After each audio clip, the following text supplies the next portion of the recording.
Good morning, good afternoon, whatever time of day it is that you are listening, folks. Thank you very, very much for listening. Date today is the 8th of November, year of our Lord 2024. Welcome to yet another edition of the Coping Hour, hosted by Nicholas Hinkle, a.k.a. Motown. No, I got a big show for you guys today. Hey, but before we get anything started, I've been getting a lot of emails specifically this week asking about episode 100 because that's going to be happening on Monday. 100 episodes will officially be in the can the next time that you hear from me. And the coolest part about it, actually, before I talk about what the emails were actually saying, is that coincidentally, Monday, when episode 100 comes out, will also be the 1 year, 365 day, well, it was a leap year this year, 366 day anniversary of the first episode of the show. So if you're thinking like, well, Nick, you do 2 shows a week, that math doesn't work out. Yeah, but like paternity leave and like here and there, I just haven't been able to put out an episode. So it just worked out that way. How cool is that? Episode 100 will also fall on the exact 1 year anniversary of the Coping Hour being a thing, which means, so what was I doing 365 days ago right now? Again, 366 days ago right now. I was not thinking about the show at all. I had no idea that I was about to start doing it. Well, maybe talk a little bit more about that on Monday. That'll be more fun to do on Monday. We'll do like an introspection on introspection. Did I just make up did I make up a word? On the origin of the show and everything. I've talked about it before, but it'll be fun. So the emails that I've been getting about episode 100 have been, the genesis of all of them has been the same. Like, so what's the plan? Are you going to do anything fun? Are you going to, like, is there going to be a gimmick, or is it just going to be business as usual? Yeah, I don't want to get you guys too excited. It really is just going to be a normal episode. It's just going to be business as usual. One of you guys, your email was like, maybe you could do another gummy episode. I don't have weed. You think I have drugs in this house? You think I'm a criminal? You think I'm a criminal who stores drugs in my house? No, I just don't have any, so I don't know. That would be fun, but I'm not going to be doing that. It'll just be a normal one, which just, kind of whatever. Another one of you guys pointed this out, and I did appreciate this, is like, well, hey, episode 30 meant a lot to you, which it did.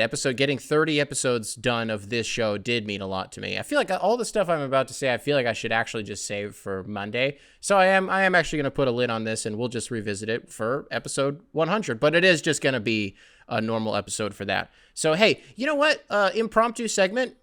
Didn't really plan on doing this today, but such is life here at the Coping Hour. I just kind of start doing different stuff all the time. And this just popped into my brain. Impromptu segment.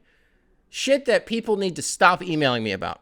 How about that? And we'll do a concrete list of 3 things, and we will go in ascending order. So the first thing I list will be the thing that people email me the least frequently about, and by the time we get to the end, the most emails about that thing. So the first one, which is inconsequential, there's one guy who's sent a copy-pasted email twice in the last month.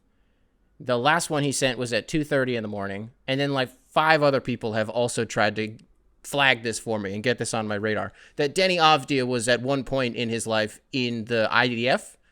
He volunteered to join the IDF, or was it like, not conscripture, but isn't it? Well, yeah, you would be a conscript. How does that, or not? No, that's not the word for it. Don't they have to do, it doesn't matter. Okay, Denny Avdia was in the IDF. You guys want me to say, oh, he probably fucking drone striked a bunch of Palestinians. Is that what you want me to say about it? You want me to say something crazy about Denny Avdia? I don't give a shit about that. I don't care. What do you want me to say? That maybe Denny Avdia and Myers Leonard should like get in a cage match and sort this shit out once and for all? And then if Myers Leonard, if Myers Leonard wins, then Palestine and the Gaza Strip becomes a sovereign territory, and Egypt has to open their borders for fleeing refugees, and Netanyahu has to fuck off. Is that what you want me to say? Is that what you want me to say? I'm not going to say that. Stop emailing me about Denny Avdia being in the fucking IDF. Don't care about that. The second thing that people need to stop emailing me about, what the hell is going on with Stefan Castle? How many of you, probably 15 to 20 of you guys, oh, Nick, Stefan Castle, you seen this? You heard about this? No, I haven't, and I haven't. I don't know. You think I'm watching the Spurs? You think I give a shit about anybody that was in this most recent draft? Not yet. I don't, until I'm coming in a little bit hot here. I don't know what's going on with me right now. That I was in a fine mood, I guess, but I guess I'm really coming in strong with this one, so let me pull off and pump the brakes a little bit. I don't care about him yet. Not yet. I'm not watching the Spurs. When they come to Detroit or the other way around and we go down to San Antonio, I'll give you a concise and nuanced Stefan Castle take. To me, what the most interesting thing has been to monitor about all of these emails is, again, just the volume. And I'm like, wow, this guy has really cultivated a hive pretty quickly. Like his digital camp just as like as an internet phenomena has been interesting to sort of keep an eye on. We're 3 weeks into the season and people can't get enough of this guy. Apparently, maybe it is worth checking in on. But also, every time you guys send me an email about him, all that does is sort of prop him up in my head. So the first time I do see him, I better be blown away. You know what I mean? Is he better than Bilal Coulibaly? Is he better than Bilal was in his first year? Or is he better than because in his first year, it's like, it's like fine, but it was like structurally it was there. Conceptually, Bilal Coulibaly made a lot of sense last year. And then this year, he just awesome. Bilal Coulibaly awesome this season so far for the Wizards. Where is Stephon Castle on the use Bilal Coulibaly as your barometer, Spurs fans and Stephon Castle stands alike, to let me know. Okay, then check back in. But don't send me emails about it. So I don't know how you're going to communicate it to me. Let's put a pin in that for now. And then the thing that people really just got to stop, because I don't have anything to say, but it's YouTube comments, Spotify comments, emails. I couldn't even put a number on this. Ever since this damn Tyler, the Creator album came out, I don't know what it is about me as a guy. I don't know if it's the way that I speak. I don't know if it's the stuff that I talk about. I don't know if it's like aesthetically that I present as a Tyler, the Creator stan. I'm not. I tried to listen to the new record. I got like halfway through it and was like, yeah, this is exactly what I thought it was going to be. And I turned it off. Because it's like Call Me If You Get Lost. Loved it. Like, it was awesome. The one that I liked before that was probably damn Wolf. Like, that's how long it's been. He's just not like, as a dude, like as his digital presence, as an entity. Yeah, I like Tyler, the Creator. But his music to me is like, I don't know. I don't want to say anything disrespectful because a lot of you guys really like him, and you guys think that this most recent album is like a work of art and that it's his magnum opus and yada, yada, yada. To me, I'm just like, it just doesn't, I don't want to replay any of this. Like, I listened to it as an experience one time. I didn't even get through the full experience though. And I'm just like, I feel so bad because I have nothing to say, which is usually how things go, right? When an email falls through the cracks, it's either because I just ran out of time and I scrolled past, I just didn't get to it. Or it might be an awesome email. I just don't have anything to say on it. And when I don't have anything to say, it's not going to be in the show. But so damn many of you are like, talk about Tyler, the Creator. Here you go. This is your segment. It's probably not what you were looking for, but let's steer this thing back on the road and talk a little bit more positively about some stuff. Let's do another impromptu segment. I'm not even going to make a graphic for this because I don't need to, because in my head I already know like what I'm about to say. So a graphic will not be helpful for this. Let's do an impromptu check-in on Knicks Pistons. What do you guys think about that? So the Pistons lose to the Charlotte Hornets. They fall to 3-6. Oh, how do I want to do this? Oh, okay, yeah, I'll save that take for later. I'll chamber that take, and I got dual wheeled. I got akimbo model 1887s right now, but I'm holstering one of them, and the first one I'm going to fire off is Knicks Pistons. So what's the top two tiers are number one guy, which is Cade Cunningham. He's still just in the number one tier. And then the second tier, I believe, is we would be really bad without you. I'm putting everybody else on the team in that tier right now. Seriously. Pistons are 3-6. They were this damn close to a 3-game win streak, something they haven't had in like 3 years, like straight up. I think, what is the number? Like 951 days since the Detroit Pistons had last won 3 consecutive games. Whoops. Had a really good chance to do it against the Charlotte Hornets. Smoked that game, previously winning against the Brooklyn Nets, which we clocked. We were like, that's a very winnable game, and if we don't, I'm gonna have some words. Nope. They pulled that one out, and then they played the Lakers at home. Whoa. You guys remember, like, what would it have been at this point? I don't know, 6, 7. I'm talking about 5, 6 months ago when I was like, don't let JJ Redick walk through that door. I said, don't do it. I was communicating through back channels with some people within the Pistons organization, and they were telling me, look, nothing's final. It's probably not going to happen, but they're monitoring what's going on with JJ Redick because there was some like weird flakiness going on with him and the Lakers. Wasn't it Stephen A that came out and was like, hell no, this isn't going to happen? Or was it Stephen A that said behind the scenes he is making calls about assistant coaches? I think maybe that's what the take was. And then everybody else was like, you're dumb as hell, Stephen A. Smith. And the A stands for idiot. Like, what? Like, huh? But the Pistons were keeping an eye on it, like Sauron. They were like, what's going on with JJ Redick? Every time a report came out, the eye goes out to the west. What's going on with JJ Redick? Yeah, that didn't end up happening, and thank God it didn't, right? But the Pistons kicked the shit out of the Lakers, like big time. potentially huge time. Like Austin Reeves got real life beat up, got like real life bitched. Jaden Ivey hits a dagger 3 at the end of that game, just like off the catch, spots up, bam, right between the eyes. That's game. That's ball game, right? And everybody else, for the most part, everybody's having a moment or two. Ivy, for all intents and purposes, real life playing the best basketball of his life. And he's been really, really fun to watch. One of you guys actually sent an email about this. It was maybe a little bit too long ago, so it would take me too long to find it. Goddamn, brother, you nailed this take, though. I believe he's a Michigan State student. And he was like, Jaden Ivey and Aiden Childs are the same guy. Because, like with Aiden Childs, our problem right now is the dude drops back to pass, and one of two things will happen. Either it's going to be the coolest highlight that you've seen this weekend, or it's going to be a turnover. That's it. Those are literally the only two options, but not in the Anthony Richardson way, like in a more fun way. But like in a way that's fun, and also because he's 19 years old. He just turned 19 like a month ago, right? I don't need to shit on Anthony Richardson more than everybody else already is. But that's kind of been the same thing with Ivy for his career so far, is either he's going to, dribble into traffic and the ball's going to go off of his shoe, or he's going to get ripped, or he's going to try to kick it out to the corner. It's going to sail 15 feet over the guy's head and go 6 rows into the stands. Or he's actually going to get to the hole and he's going to do some Spider-Man shit. He's going to do an up and under, and he's going to draw an and one, count that baby in a foul, right? Those were like the only two things that would happen with Jaden Ivey. And I thought that was a really, really good comp. But what we're seeing with him is that he's playing just more responsibly. Turnovers across the board are still pretty annoying. I'd be curious to see what the numbers have been, the last like just 3 games specifically, because it feels like eye test would tell you that they've been a little bit more responsible with it, but I don't know what the numbers would actually tell me there in like an empirical way. Jalen Duren tweaked his ankle.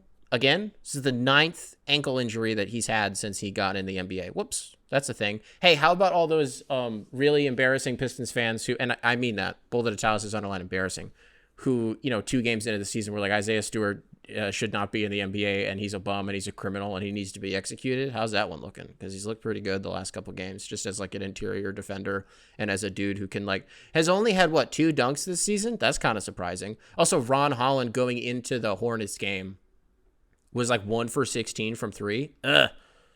Damn. It's not technically why we drafted him, but you don't love to see that. Rookies don't shoot well, especially to start the season. They just don't shoot that well. Shooting across the league has been kind of weird. Like guys who you were like, no, this guy's a consistent, 38% from 3, and they're shooting 27 right now. You're like, what's going on with him? Ron Holland in that Hornets game ended up knocking down a pair. So seriously, I'm just happy with what the Pistons are doing right now. And on a nightly basis, I just, even when we lose, like that Hornets game, I think what I'm realizing about myself is I have achieved such a healthy middle with the way that I'm viewing the Pistons. And at the risk of making this sound like I don't mean this in an arrogant way. Like, hey man, for those of you out there who are rooting for bad teams, not even just in basketball, but pen and paper, you know what I mean? Listen to what I'm about to say. I don't even technically know what I'm about to say, but I'm curious to see if I land the plane on this one. When I watch the Pistons, I'm just looking at it through the lens of, is this a team that is trying to be competitive and can make a game compelling for me to watch for at least 90% of the game? And in every single game that they've played so far, there's been, about 9 of them? Yeah, that's been the case. And they've played some really, really hard teams. I don't need to, do that whole spiel again, but they've had a really, really brutal start to the season. And every single night, I'm not expecting them to win, but I'm looking at it on an individual basis. How does Cade look? Well, for all intents and purposes, Cade Cunningham also might be playing the best basketball of his life because, a gripe that I've had about him, and I had it, within the last few weeks as the season was getting underway, is dog, get to the hole. Put your body on the line, healthily, Yeah, he's doing that. He's not really absorbing contact. He's just kind of actually skating around dudes, but he just floats to the rim. And he'll start a game 8 of 8 from the field, and 7 of those were just layups at the rim. And he doesn't even have to do the aforementioned Spider-Man shit, the up and unders that Ivy has to do. No, he just rolls it up because he's huge as fuck. That's it. That's literally it. And he's been awesome. And then what would the other shot be if I say he's 8 of 8 and 7 of them were at the rim?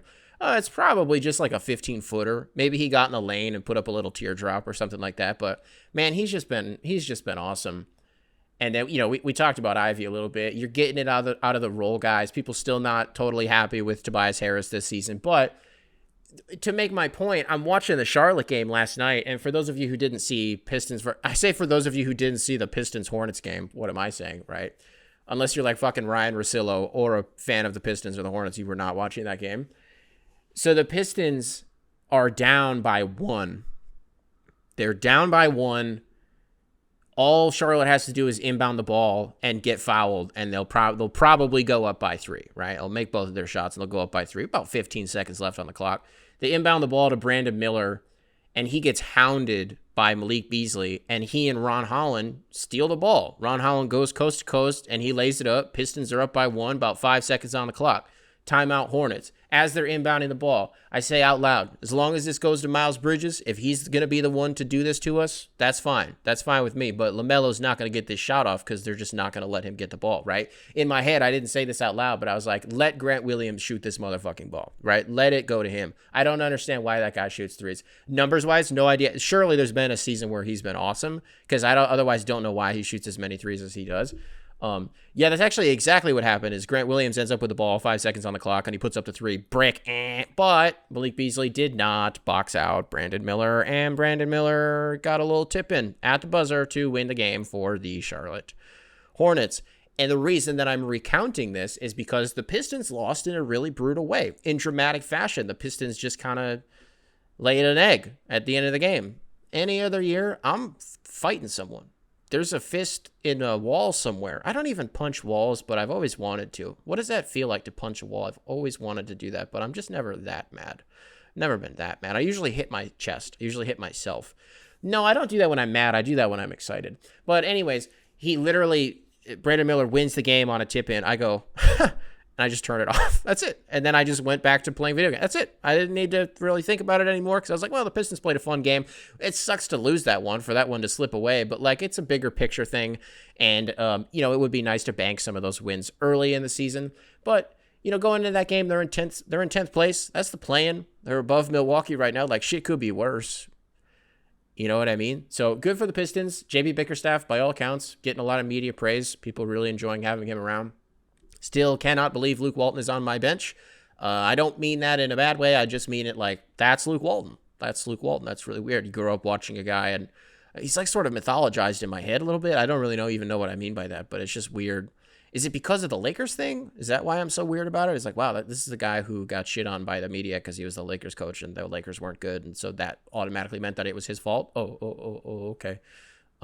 Hey, folks, let's do some emails. copinghoursubs@gmail.com, spelled phonetically. Email available in the description wherever it is that you listen to this program. This one comes into us from William. William, welcome to the show. Subject line, middle school basketball narratives.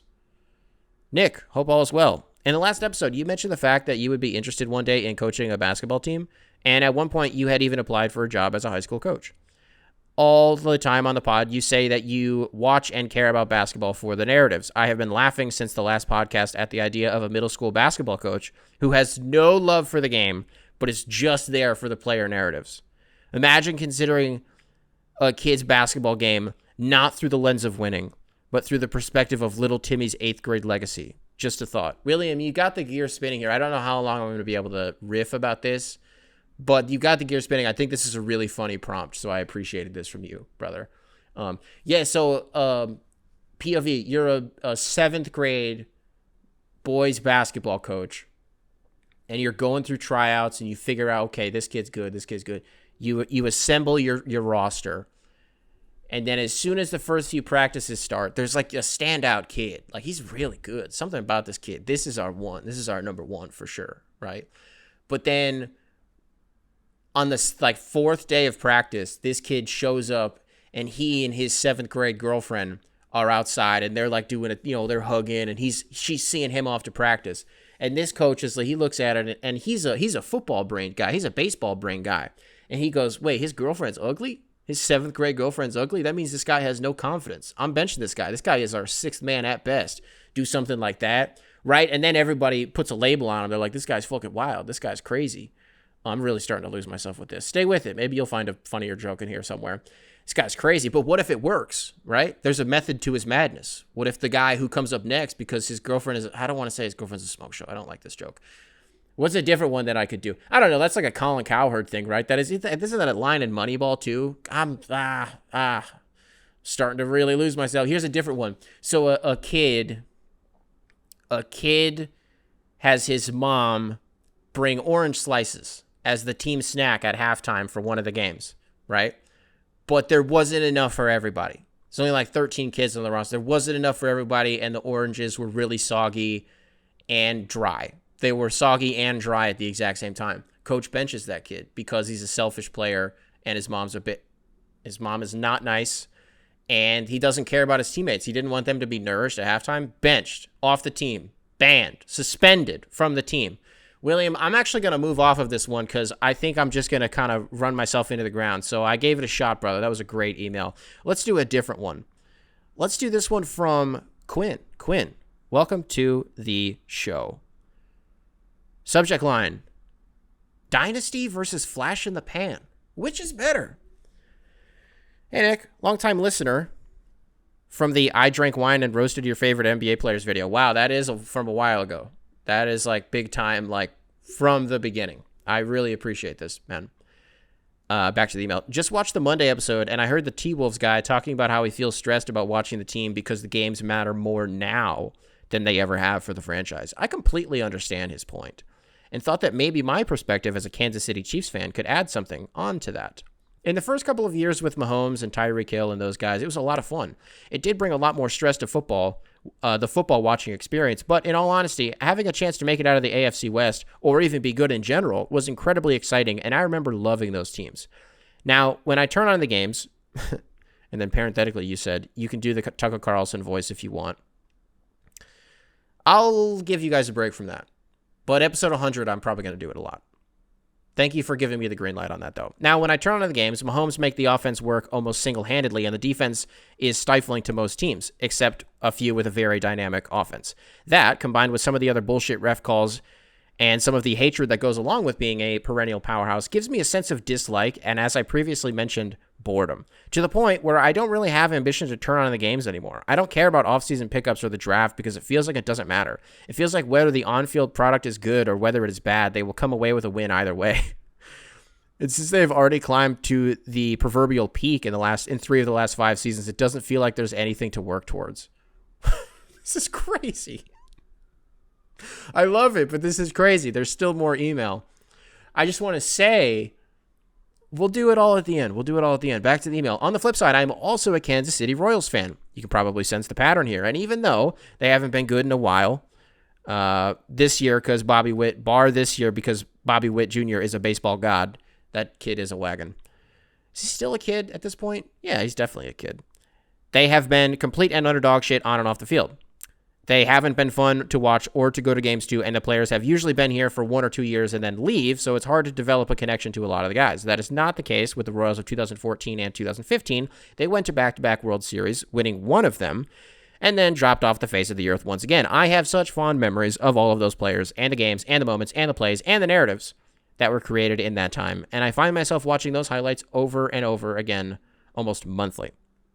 And it's the reason that my fandom will never sway from the Royals, regardless if they suck again forever.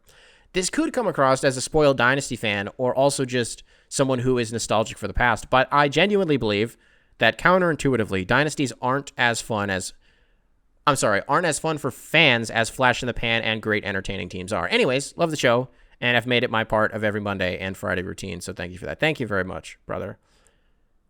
P.S. Obligatory basketball take. Kings will get worse with DeRozan, but will be more fun.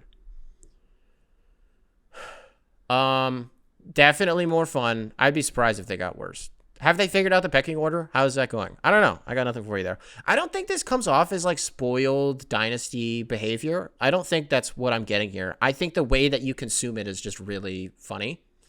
It's not wrong. It's just really fucking funny.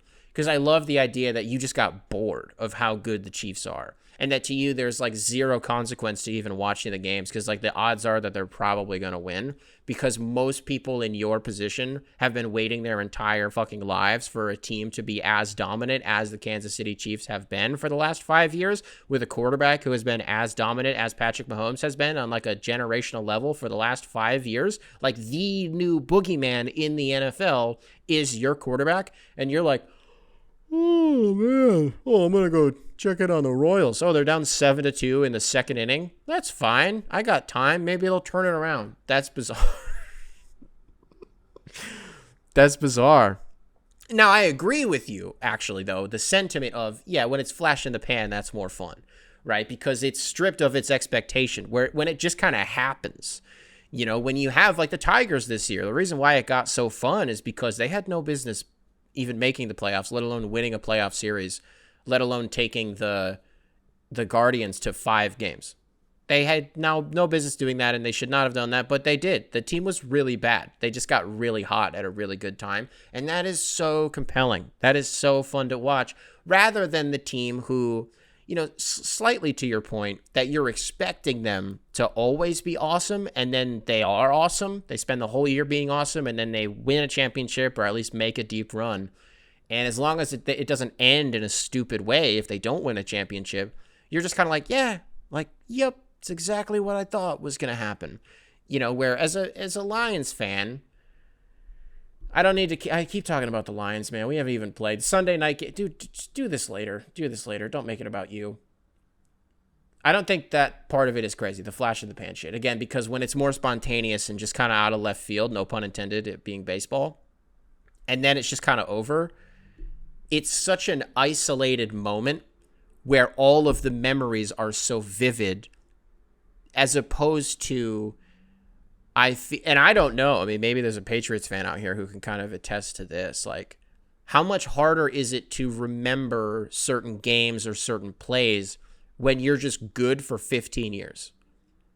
You know what I mean? Like, if you were a Pats fan through the whole thing, you were old enough to be conscious, the whole time, do you remember shit from 2007 just as much as you do from, when was their last one? 2018, 2017, whenever their last one was?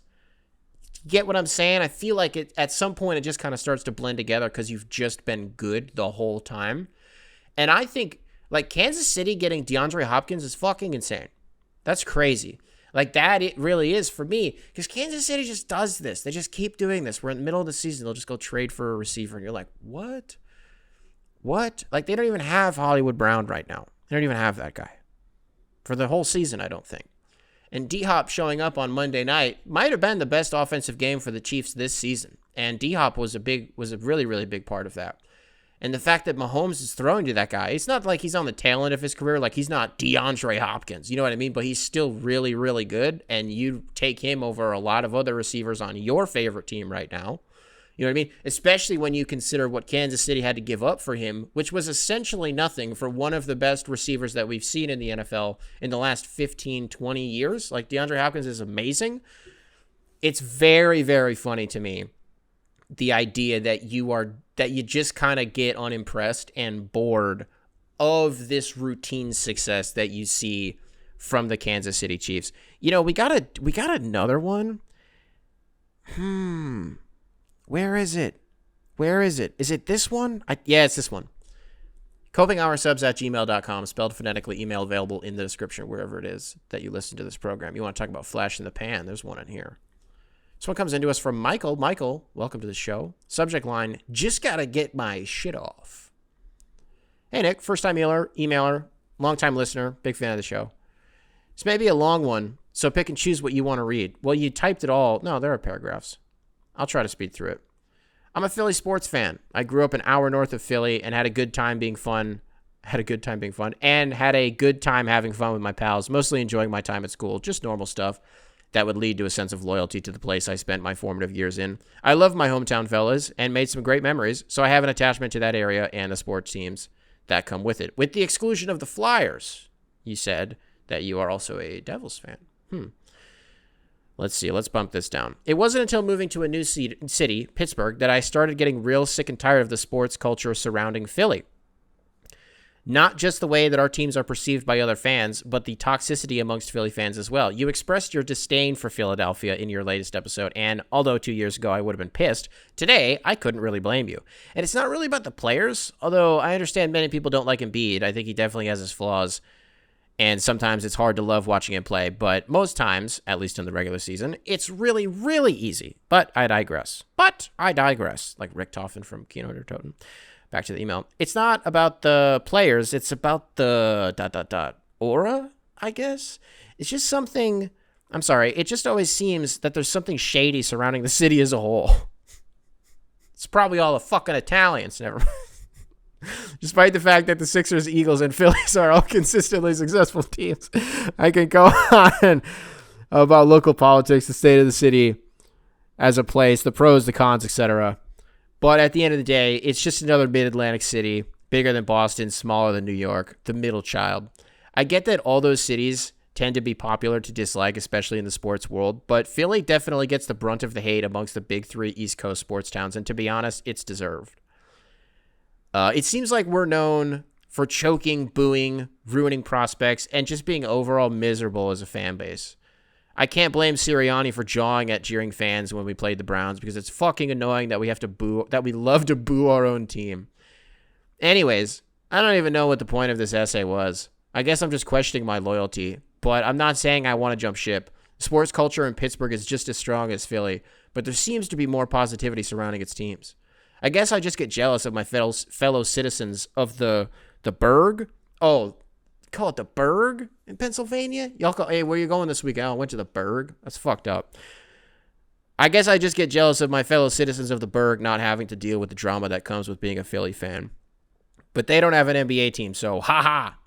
Thanks for reading. From Michael. Yeah, Michael, this was an awesome email.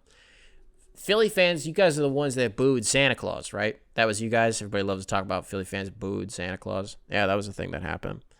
How about Joel Embiid? So they suspended him for 3 games. The funniest commentary I saw on it was the real thing to do would to force him to play 3 consecutive games. That was funny. It's a good joke. I like that one.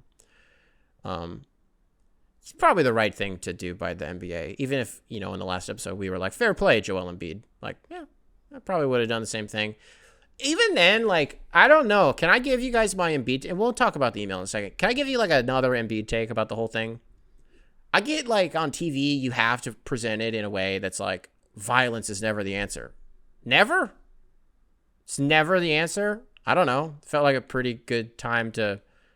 No, I'm going to go off there. This is one of those takes that I should just say privately and not into a microphone and have it live in perpetuity on the internet. Philly fans, can I amend what I said? Because you're right, I did say that I hate all of them. That's not true. It's really not. I hate the Eagles. And by extension, I hate Eagles fans. But it's the same fans that are Sixer fans and Philly fans and Flyer fans. No, I have no quarrels with any of them. I got no beef with those people. I love the Phillies. I love the Phillies uniforms. The powder blue, the baby blue Phillies uniforms. I'm going to throw up. Those are the coolest uniforms in sport. Not in sports. Stop. But in baseball, yeah, those are top 3 uniforms in baseball. Love those. I like Bryce Harper. I loved CC Sabathia when he was there. You know what I mean?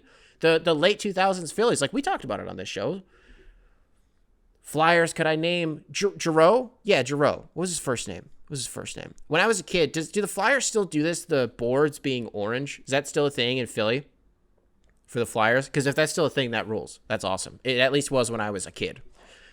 The Eagles, I just hate them because they suck, and I hate them, and they're bad, and I don't like them.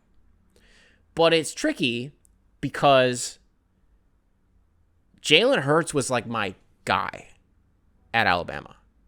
His first game that he played when they played USC, and I think it was Jerry World, he threw a 50-yard bomb to, maybe it was our Darius Stewart or something, whoever it was, and immediately, just the way that Jalen's helmet sat on his head and the way that his hair came out, the way that it was positioned, I loved the quarter sleeves that he wore. Just aesthetically, I was like, oh my God, I found him. Ladies and gentlemen, we got him. This is my fucking quarterback.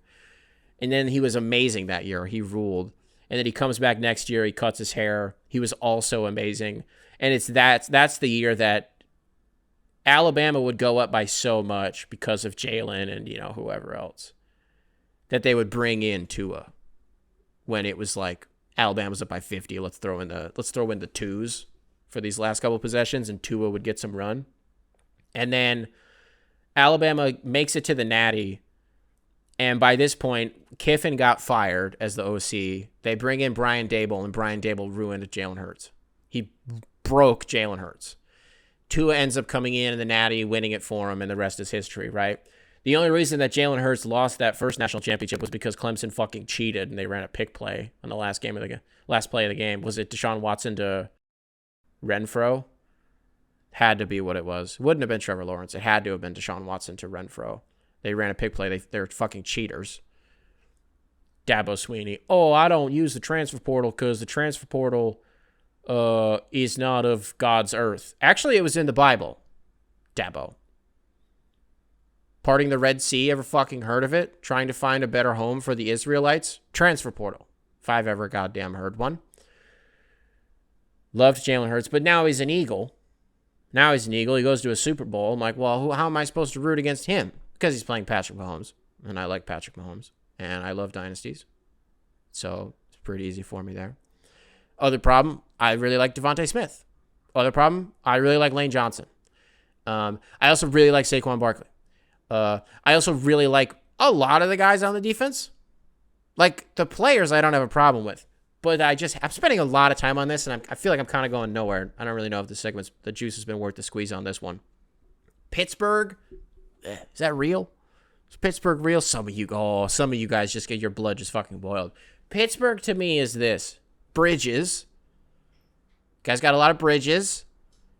And because of that, but by extension of the bridges, there's a river. And what do you guys have? The coolest thing about Pittsburgh sports, and this is me being genuine, is that all of the sports teams they rock the same colors. Like, yeah, the Penguins, like, sometimes are, like, a black and, like, gold. But, like, no, they're this, you know what I mean? Like, they're all the same. That's awesome. That's really cool. PNC Park, by all accounts, some people would say is the most gorgeous park in baseball. It's easily in the top 5. Like, definitely a beautiful ballpark. So, no notes there. Heinz Field, it's a football field. Mike Tomlin essentially has tenure, so, like, that's cool. But the problem that I have with Pittsburgh is that I hate the Penguins more than any team in the history of professional sporting. And I think Sidney Crosby stinks and he's bad. And I didn't even mention this. He's also awful, too, which is the worst part about the whole thing is that he's awful. That Sidney Crosby stinks and is bad and is awful. It's my least favorite thing about him are those 3 things. Him and it might be the day that this actually comes out. He and Ovechkin are facing off against each other. And part of me was like, I feel like I should tune into that because all bullshit aside, you're not going to get to see that much more, right? Like, how many years left do we have of those two squaring off against each other? Oh, I don't know if that's really that true because Crosby just signed an extension. Is it 3 years for 8.7 annually is what they did? And it's like, oh, wow, that's so cool. 8.7, fucking nerd. Dweeb, loser franchise, Sidney Crosby. The guy cheated to win the Stanley Cup in 2009. When he lost in 2008, that wasn't rigged and that was legit. He actually lost to the Red Wings. Every goal needed to be counted. Every puck that went into the back of the net needed to be counted. And by the end of the counting, the Red Wings had won that series in, I think, 6 games. And then 2009 happens and Sidney Crosby cheated in Game 7. We had a shot from, I think, Cronwall that went off the crossbar late in the 3rd. He was in the right circle. And it didn't cash. But the Pens definitely cheated. And then didn't they go back-to-back in the 2010s? Sure, okay, he has 2 Stanley Cups. Who cares? Gordie Howe is like 100. Sidney Crosby just stinks. And I'm really trying to think of like an NBA player that I've ever hated as much as Sidney Crosby. Maybe Steve Blake? Maybe him? Because when he was... I, to this day, have not seen Steve Blake play that much. But I watched a lot of basketball when he was in the league. But if he checked into a game, I would flip the channel. I would not watch him play. Which made it a real motherfucker when he came to the Pistons. Because then I just wouldn't get to watch the Pistons and I would have to go on like ESPN.go.com on our family computer, check out substitution patterns, or on my like iPod Touch. You guys remember when iPod Touches were like a huge deal and you were like a big time loser if you didn't have an iPod Touch? Play some like Doodle Jump or Pappy Jump. Or you got the Gun app. You guys remember the Gun app? It was just guns. And you just tapped the screen and it would go bop, bop, bop. And sometimes you could reload it. Shit like that. I had an app. Remember the beer app where you would just tilt the iPod and the beer would... And I always wondered, like, man, one day there's going to be technological infrastructure to make this beer come out of the phone. That has not materialized yet. First beer I ever had. Does this count? Was a Mike's Hard? Does that count? That doesn't count. That's hard alcohol. That's not a beer. This is the first beer I had. It's probably like a Budweiser. And then Mike's I was 11. Just one of those situations where it's like, oh, can I try this? And they're like, yeah, sure. Have one sip of it and you'll realize that you fucking hate it. And then the first time that I got drunk was Fireball. That was not good. That was bad. I to this day won't drink Fireball because it went so poorly. Because it worked very well on my 15-year-old brain. Sorry, Grandma, but the woman that I did it with is now the mother of your grandchild. So great-grandchild. Yeah, great-grandchild. So at least that worked out, right? If I was going to get drunk as a 15-year-old, at least it was with somebody who now has a child with me, right, Grandma? Right? So it's not that bad. And then, yeah, like Red's Apple Ale. Fucking love ciders, man. Haven't had it. Speaking of ciders, how about Mo Cider? How about him? Love me some Mo Cider. What was the email about that was even sent in? I'm really trying to remember because I've really kind of gone all over the place with this one. It was about Pennsylvania. It's about Pittsburgh. Philadelphia. Can I tell you something? Let me motherfucking tell you something. My biggest accomplishment of 2024. Sure. Becoming a father. Yeah, absolutely. No questions asked. Can I give you my 1B? I can now, for the first time in my life, I feel so proud to be able to say this. For the first time in my life, I can spell Philadelphia without looking it up and hitting Control-C, Control-V. I don't need spell check. I can spell Philadelphia with my eyes closed. For our audio-only listeners, this is going to be a very visual gimmick, but just trust that I do have my eyes closed for this. I'm Michael Jordan shooting a free throw right now, okay? Phildelphia. Philadelphia, motherfucker. Ever heard of it? It's in Pennsylvania, by the way. copinghoursubs@gmail.com, spelled phonetically. Email available in the description wherever it is that you listen to this program. So the first part of this email, we're going to chamber until we're done with the second part of the email, okay? Does that make sense? You'll see what I mean. This one comes into us from Sam. Sam, welcome back to the show. Subject line, your zombies take. Just the guy I was looking for. Man, oh man, my brother in Christ. You really hit the nail on the head with your zombies take. Just to break the email. What I'll say, if you didn't catch the last episode, we were talking about Call of Duty Zombies. My take was modern day Call of Duty Zombies fucking stinks. Like, can we go back to...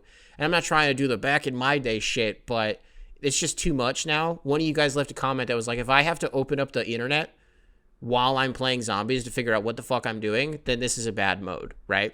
I thought that was a really dynamite take. Give me 4, maybe 5 perk machines that I can pick from. Give me a spot on a map that I can train. That's it. That's all that I need. I hardly want to do gimmicks to be able to pack a punch. I'm just here to turn my brain off, right?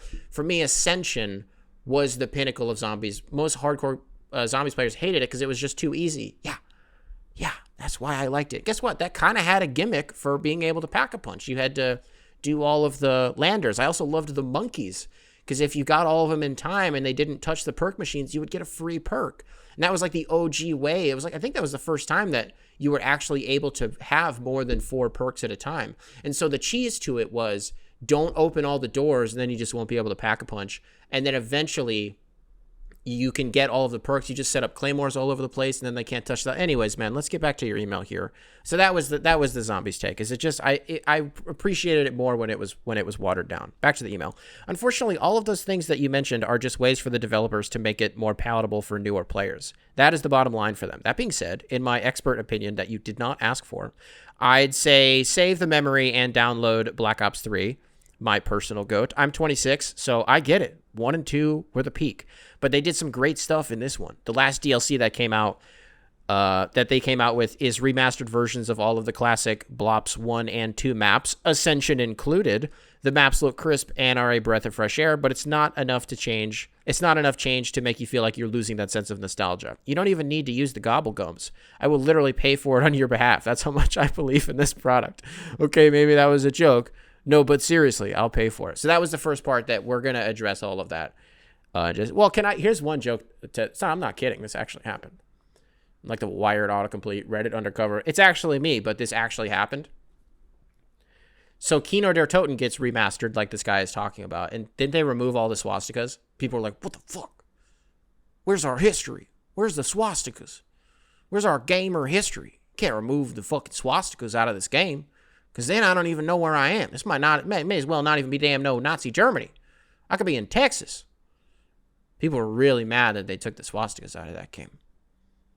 Wired autocomplete, Reddit undercover. It's actually me. But it's actually where the... just do it. But it's actually, where the fuck are all the swastikas? Let's get back to the second part of this email that we're going to address now. Anyways, I'm getting married this weekend. Crazy. Just curious. Have you found a good entertainment to spouse ratio? In my alone time, I play video games along with watching sports, TV, and movies. She'll sit through a Bucks game with me because she's sweet and I don't deserve her. But I understand once we're living together, I'm not going to be able to do this hooligan shit, and I don't want to neglect her. You sound like a cultured man. I was just wondering if you found a balance in the midst of it all. I don't know if what I'm going to be able to say to you is like that helpful. Maddie and I have lived together forever. Like, we've lived together so this December, we've been together for in total 10 years. We've probably lived together for like 8 of those. So like my entire adult life, I have lived with this woman, which means that we have so much familiarity. Because it sounds like for you, maybe that's going to be a new step for you guys. Were you guys waiting to get married in order to live together? Or are you still kind of on the fly trying to, whatever it is? First of all, congratulations to you and yours for the wedding. Hopefully everything goes off without a hitch. Would love a follow-up. Just let me know, man. How did it go? Although you're probably going to be busy going on a nice honeymoon. But regardless, dude, congratulations. That's awesome. So I don't know. I think at this point, she knows that I value like my time. And especially now with a kid, I just don't get that much of it. So today's a good example, right? So she was home from work today, and she was doing some cleaning up around the house because we have somebody coming into town this weekend, and they're going to be staying at our place for one of the days, right? So we were doing some cleaning today, and our son goes down for a nap, and she's doing something, but I'm like, this is a good opportunity for me to like play some video games for like an hour until our son wakes up, right? So that's exactly what I did. She's kind of like picking my spots and figuring out like, what are we doing right now? Are we doing something that is like a group activity? You know what I mean? Like if I'm not here, then A, I'm going to feel bad and I know that I should be doing it. B, she's going to be like, what the hell? I thought we were hanging out. Or are we just kind of doing our own thing and are just sitting in the same space? You know what I mean? It's just like gauging it in that way. So like she'll come home from work and, we'll watch the Pistons and she'll sit down and she'll watch the game with me. She's also just like interested in all that shit. Like she likes sports just as much as I do, right? Like tonight, as of this, we're taping, by the time you're listening to this, game's already happened, but the Ravens and the Bengals are playing on Thursday Night Football. Yeah, she's just going to watch that with me, right? And so I know that as long as I have that game on, well, no. Yeah, see, this is where it's tricky because that's fun for her too. Like that is as much her leisure time as it would be mine. I'm just trying to think like for video games specifically. I really, if she's home, especially if she has just come home from work, I wait until she's doing her bedtime routine. And then once she starts doing that, I'm like, okay, because you know what I mean? But otherwise, I just won't unless, I'm playing a game and like a DLC came out or, a new game came out. Like when College Football 25 came out, all bets were off. I was like, if I have free time, I'm playing this fucking game, right? When the Final Shape came out for Destiny 2, I was grinding that and it was tough with our son. To carve out a bunch of time for that. Like I wasn't sitting here playing that for like 6 straight hours like I normally do. I just have to chunk it a lot, play for like an hour, get off, maybe 6 hours later, I'll have 45 minutes to do one thing. So it's hard. You just kind of have to find your rhythm. Hopefully I said something that was helpful in there, but you were talking about zombies. So let's do it, right? This isn't even just about zombies. So in the last episode, I talked to you guys about how I've kind of been like looking for a new game, like ish.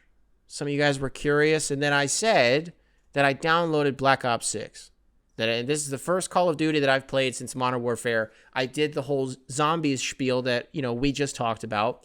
And I had said, because of the way that I feel, I'm not even going to touch it in this game because I've seen what it looks like. And I'm like, there's no way in hell, right?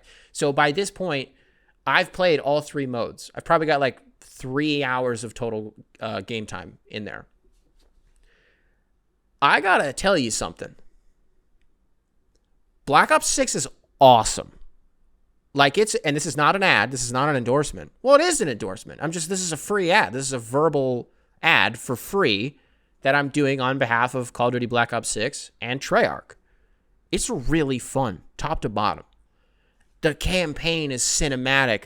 They've introduced new gameplay elements in the campaign that I don't know if, like, dialogue options was a thing in previous Call of Duty campaigns, if that's a new thing that they've added. But I'm like, dialogue options? What is this, fucking a Bethesda game?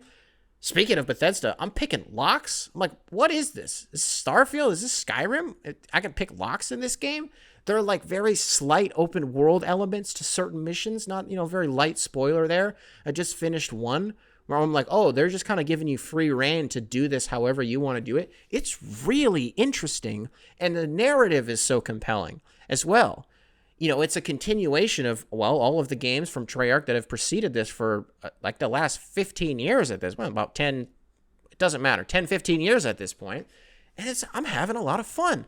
Multiplayer I was worried about because the Omni movement, all these M&K fuckers who are just so cracked and like, yeah, I'm on a mouse and keyboard too. Like, yeah, bitch, I can set my FOV to 110 too. Like, I can do all the same shit you can do, except I suck. Everyone's talking about, oh, this game sucks, the time to kill, the TTK, it's too low. What? People are bullet sponges in this game.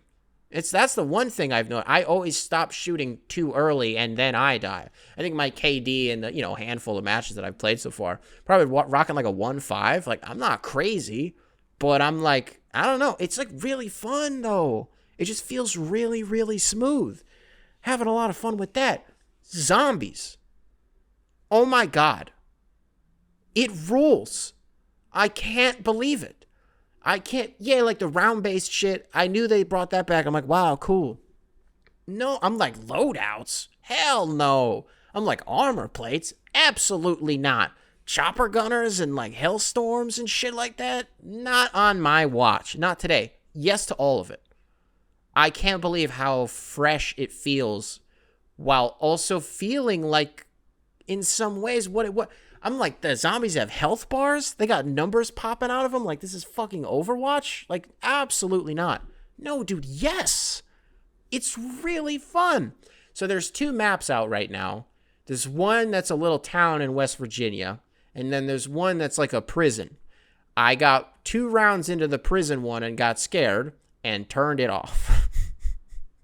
I purposely died and was like, let me go back to Liberty Falls, the town in West Virginia, because it's like, yeah, there's like narrative shit that's happening in zombies, right? And you can participate in that, or you can just play the game. If I want to pack a punch, all I have to do is open the doors, and then I pack a punch. I don't have to find the fucking parts and put together a staff and shoot something that's outside of the map that I can only see in like 1 pixel of my screen just to start the process of getting pack a punch. No, you just open a door. Just open the door. You don't have to turn on the power. You don't even have to do that. What? Guys, it feels so fluid. Now, one thing I have had an issue with, my record rounds-wise, I'll talk about my issue in a second. Rounds-wise, I got to 31, and then I was like, God damn, this is kind of hard. I was like, it got too spongy, and I was like, I can only pack a punch so many times. I think I did it like 3 times with an LMG, and I was like, I'm kind of like, all right, I get it. And you can, it's called, every I don't know how many rounds it is, but every now and then, they're like, oh, exfil, available. And all that is like, hey, do you want to stop playing? Then you got to get to the chopper, and you got to clear all these zombies out in a certain amount of time, and then you can end the game. Like, you don't win, but like, you got out, and you end the game, and it's not you dying. That's awesome. It's really fun. I'm shocked. I have like no notes. That's not true, because I do have an issue. Maybe it's a hardware thing on my end. I don't think it is. Really having some performance issues in this game. A lot of crashes early on. Those have since ironed themselves out. I'm not playing. My GPU is an RTX 3070. I have a 3090 right behind me that I just haven't put in yet. I reckon that might help. My CPU is a Ryzen 5800. I think I have like 8 gigs of RAM, and I even have a 12 gig stick right behind me, another thing that I could put in. And so I'm just like, why am I having so much? My graphics settings aren't that high, but as soon as I boot up the game, my fans are like, help us, we can't take this. Like, I just fired up fucking Red Dead Redemption 2 on ultra high settings. I didn't. And like the cutscenes, like the cinematic cutscenes for the campaigns are like choppy and like weird. I'm like, that's what I'm saying. I'm like, is this just kind of how the game was shipped? Or again, is this a hardware issue on my end? Because I just don't believe that it would be. Again, especially with the settings that I play on. Whatever. I love it. I really, really love it. I'm having an awesome time in that game. So that's a big time endorsement for... Got another fucking email from Lacoste. And then got one from Hell Energy. Got another one from Rosetta Stone. I considered that one very briefly, and then was like, that would not make any sense. Like, it would be cool, do a read for Rosetta Stone, but if I ever did something, it would have to make a lot of sense for the show. Because I don't know, I just feel weird about it. Like, no free ads.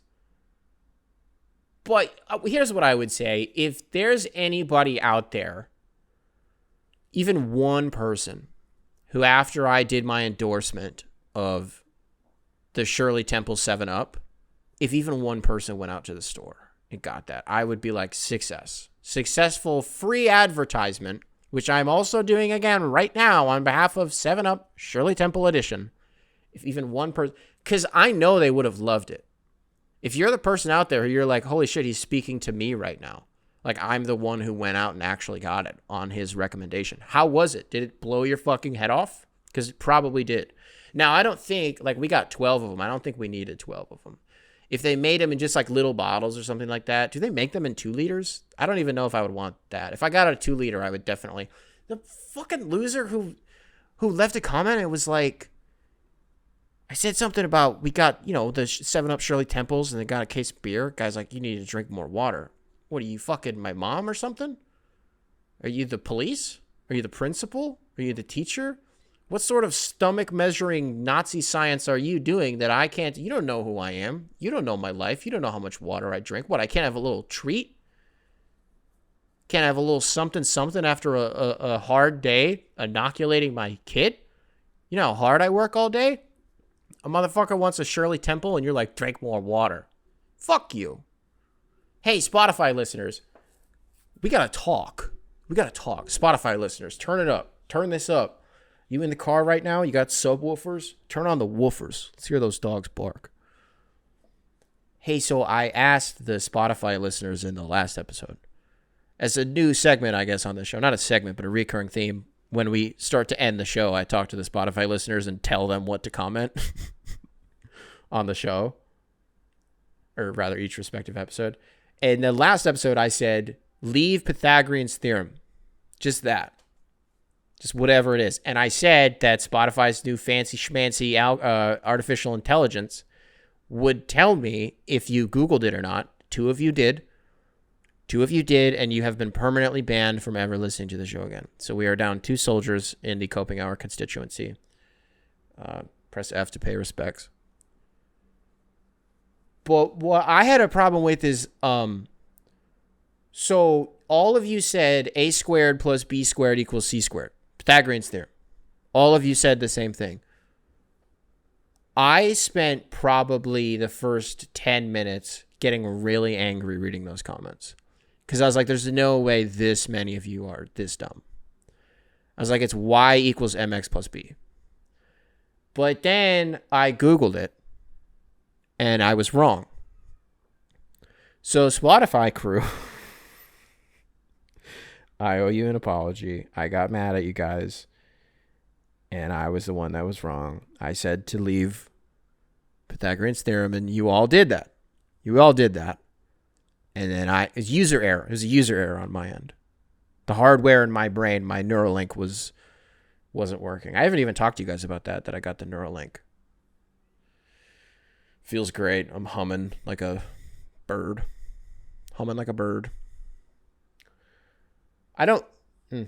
So let me say this, Spotify listeners. Sorry, I don't know why I just fumbled that. So Spotify listeners, what I'm asking you this time around, whatever y equals mx plus b is, will you say that?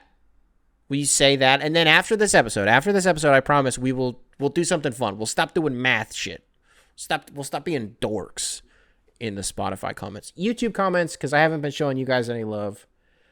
Although when I address people on the show, it's like usually through the lens of like, you're watching this on YouTube. Most of you don't.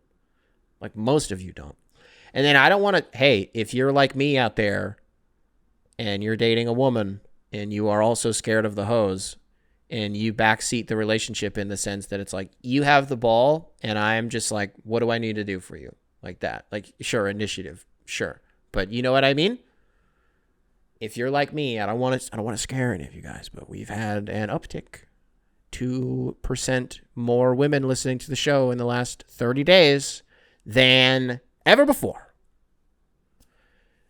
And I can't really figure out why.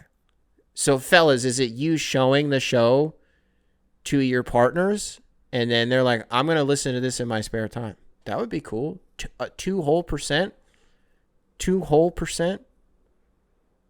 Everybody keep their cool. They're coming.